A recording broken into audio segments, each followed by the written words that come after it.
Koreano, pag nagsanla ng passport, tatanggalan din ng Korean government.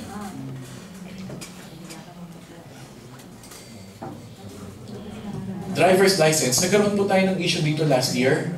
Unfortunately, marami po palang Pilipino, peke yung gamit na lisensya. Yung iba sa kanila alam na peke, yung iba sa kanila hindi nila alam na peke. Naghigpit ngayon ng Korean government. Dati, pag nag-apply po kayo ng lisensya, kailangan lang mula sa amin certificate. Ngayon po hindi na. Kailangan nyo kumuha ng certificate galing pa ng Manila. Okay, naghigpit po kasi yung Korean government, kaya kailangan maghigpit din kami. Marami na pong Pilipino, unfortunately, ang nahuli. Kasi sa recto, di ba, ang daling gumawa ng lisensya. Pag nahuli at EPS, automatic deportation. Kapag po nahuli at nalaman ng pulis na tumanggap din siya ng pera, kunwari ako yung nag-aya sa'yo, na bibigyan kita ng lisensya, tumanggap ako sa'yo, may halong kulong. At tapos ng kulong deportation. Para naman po sa spouse, kasi Korean citizen na, pero may contact sa Pilipinas, meron po kaming na-handle na kaso, tinanggalan siya ng lisensya, tapos may multa po na 3 million won. Hindi na rin siya pwede mag-drive. So mag-ingat po kayo, yung iba, alam nila, yung iba, at ito yung mas nakakalungkot, hindi. Paano nyo po malalaman kung totoo yung in-apply nyo? Ang requirement po kasi sa lisensya, kailangan through your relative in the Philippines, may pupunta po ng LTO, kasi hingi kayo ng certification. Madali lang po yun kasi pag humingi kayo ng certification sa LTO, ang release noon sa DFA. Sa DFA, naka-red ribbon na.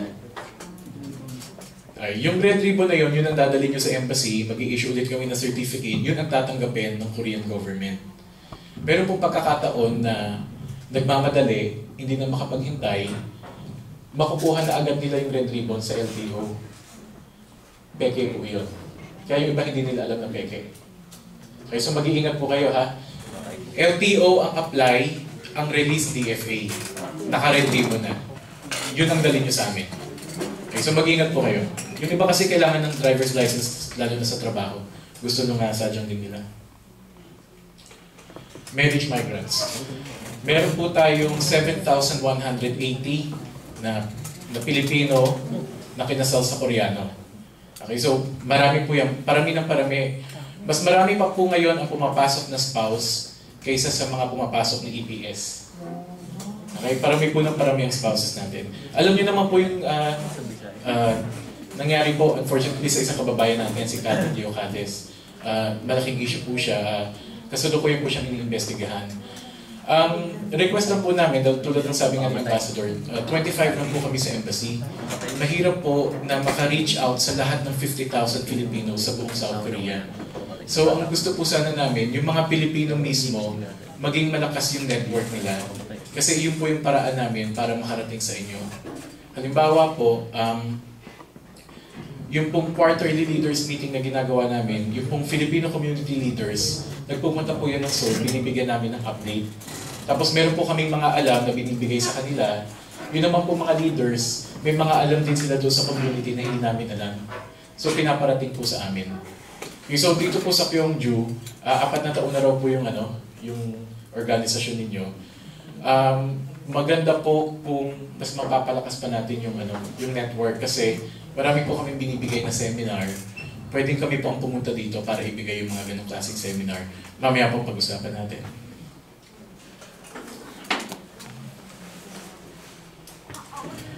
Meron po ba ditong counseling available doon sa local government para sa mga spouses? Meron? Meron? Okay. Bukod dyan, sa mga Korean spouses. Okay. Bukod dyan, importante din po na nakikita namin network yung simbahan. Nasa simbahan tayo ngayon. Tapos, bukod din po dun sa local government, yung mga NGOs. May network din po dito ng Lord ng NGOs. Okay. So yung pong mga ganyang network, maganda po kung meron kayong contact. Tapos ipapaalam nyo rin sa amin para may contact din kami. Tapos pwede po kaming tumulong. Marami naman pong successful ang marriages, kaya lang meron pong iba na unfortunately hindi ganun yung nangyayari. Sila po yung dapat na agapan. Ay sila po yung dapat bigyan ng tulong.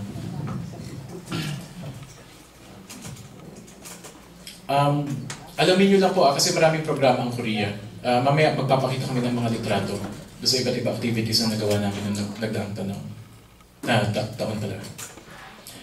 Kung kayo po ay magdi-divorce, kasal muna. Kasal muna bago divorce. Okay? Isa-isahin natin, kasal, report of birth, divorce. O kaya, report of birth muna bago yung kasal. Ganito, kapag po Pilipino, ikakasal sa Pilipino, pwedeng ikasal sa embahada. Okay? Pag Pilipino, ikakasal sa ibang nationality, City Hall. Pareho lang ng requirements, pero hindi kami pwedeng magkasal. Okay. Kapag naman po kayo ay kinasal sa simbahan, at hindi kayo nag-report o nagpakasal sa embahada, hindi kayo kasal. Okay? Sa Pilipinas po kasi automatic yun eh. Pagkasal kayo sa simbahan, report na yun sa civil registry. Okay? Pero meron po halimbawa dito, nagpakasal sa simbahan nila, pero hindi po namin kinasal, hindi yun reflected. Okay? Kaya dapat po dumaan sa amin. Report of birth. Dahil po e-passport na tayo, kailangan dala-dala din ang baby sa embassy. Kasi kukunan siya ng picture. Okay, dati kasi pwedeng hindi nadalhin eh. Ngayon po, kailangan kasama ang baby sa report of birth. Importanteng ma-report ang birth ng bata. Bakit? May mga kaso po tayo na 10 years old na yung bata, hindi pa na-i-report. Tapos kailangan na ngayong iuwi ng Pilipinas, mag-aaral, walang maipakitang birth certificate. May penalty po ang delayed report of birth. Okay. Report of birth, ma'am, kayo po ba naka-report na si baby? Hindi ba? Pag-usap po tayo mamaya para sa requirements. Ano lang naman yan, ang importante dyan yung birth certificate, issue ng hospital. Tapos 4 na kopya ng form na may footprints ng bata. Okay, i-report mo kasi yun yung paraan para makilala siya ng gobyerno at mabigyan din siya ng Philippine passport. Okay. Korean po bang sa Mr. ninyo? O, pwedeng dalawang passport niya, Korean at Pilipino.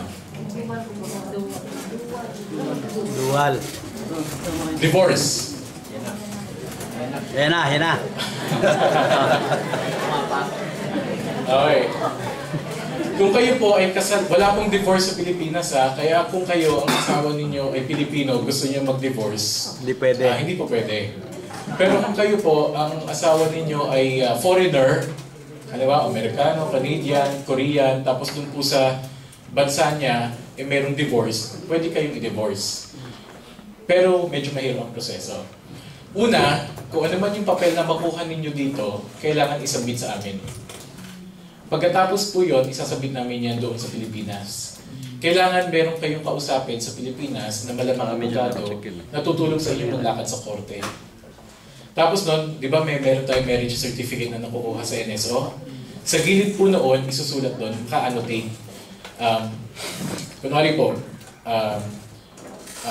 Annabel Santos, ganyan. Tapos ang wife niya, kunwari si Lee Kyung-soo. Di married siya, di ba? Pag binigay niya yung pangalan niya sa NSO, lalabas na marriage siya. Kapag po na-finalize na yung divorce, nakasulat na doon sa gilid, may annotation. Divorced on, ganyan, by the Korean government, etc. Pwede na ulit kayong kasal. Okay, without that annotation, as far as the Philippine government is concerned, may asawa pa rin po kayo at hindi kayo pwedeng magpakasal sa ibang tao.